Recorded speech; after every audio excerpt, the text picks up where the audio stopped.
The tow truck driver was just lowering my car back onto my driveway when I spotted her.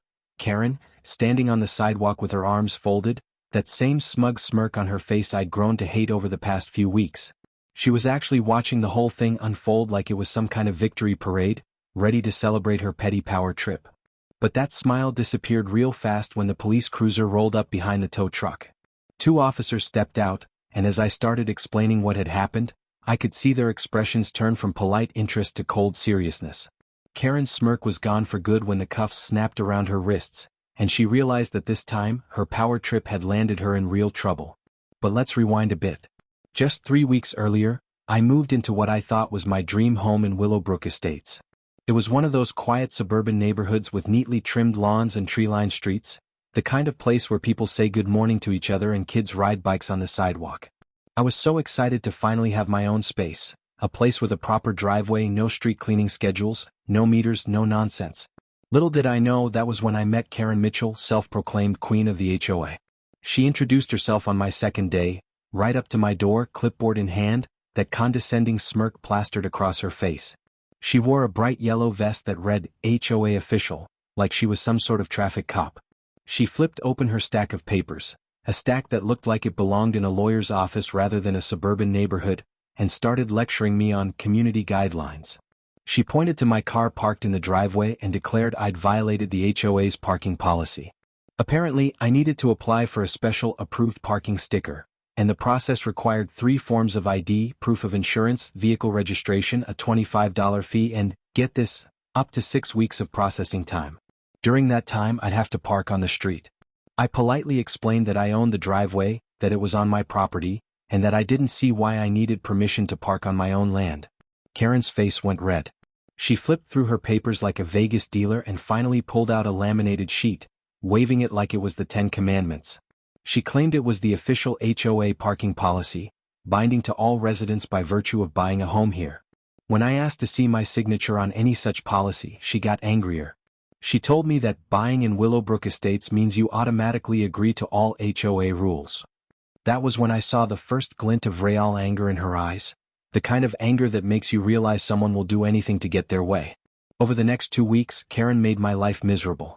Every morning, like clockwork at 7:30, she'd stand on her front lawn as I left for work, broadcasting to the neighborhood about certain residents who think the rules don't apply to them. The other neighbors would just nod politely, eager to avoid the line of fire. I saw them avert their eyes, embarrassed. She started leaving notes on my windshield. At first, they were polite reminders, printed on what looked like official HOA letterhead, about my lack of an approved sticker. But by the 5th note, she'd switched to red ink and words like, final warning, and immediate compliance required. It was like dealing with the parking police from hell. But the worst part was the photos. Karen would waltz right onto my property with her phone, snapping shots of my car from every angle like she was some sort of crime scene investigator. When I told her to stop trespassing, she claimed the first 3 feet of every driveway were common HOA property.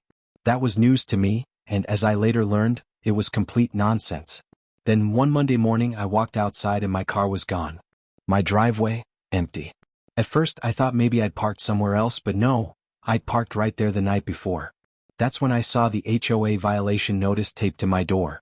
Unauthorized parking, towed at owner's expense. Signed by Karen Mitchell herself.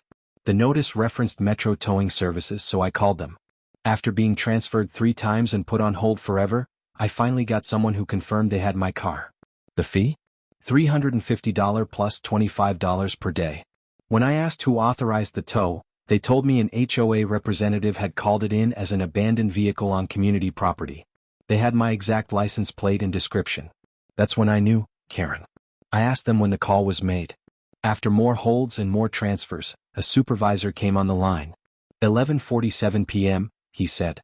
Caller stated the vehicle had been abandoned for weeks despite multiple warnings. I asked if they recorded calls. They did. That was my golden ticket.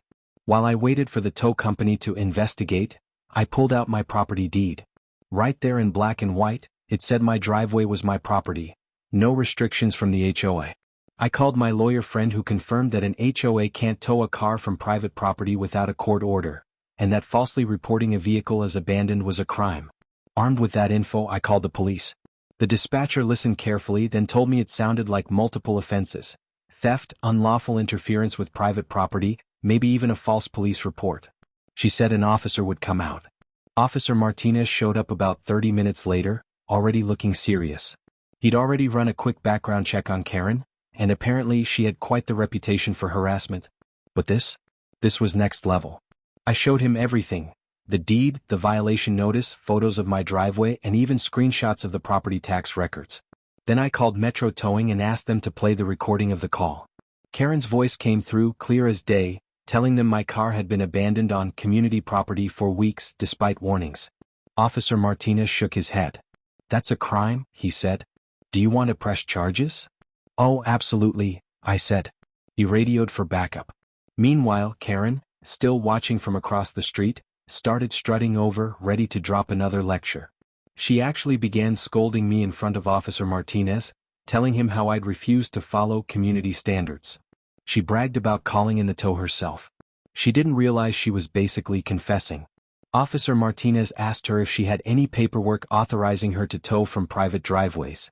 She waved her hand dismissively and said, "As president, I don't need paperwork for every little thing." That's when the second officer arrived and Karen's face fell. Officer Martinez explained that she'd committed unlawful interference with private property and made false statements to the tow company. Karen started sputtering about misunderstandings, but it was too late. The cuffs went on right there on the sidewalk in front of half the neighborhood. As the officers loaded her into the patrol car, Karen kept yelling for someone to call her lawyer, but the damage was done. The tow truck driver, now clearly uncomfortable, quickly lowered my car back into my driveway. No charge. A week later, I got a letter from the new interim HOA president. Turns out during their emergency board meeting to address Karen's arrest, they discovered that Karen herself had never applied for the parking sticker she was so hell-bent on enforcing. She'd been parking in her own driveway without a sticker for 3 years. The board voted unanimously to remove her as president and fined her $2,000 for the same violation she tried to enforce on me. Karen's meltdown when she got that fine apparently echoed down the block. Poetic justice at its finest.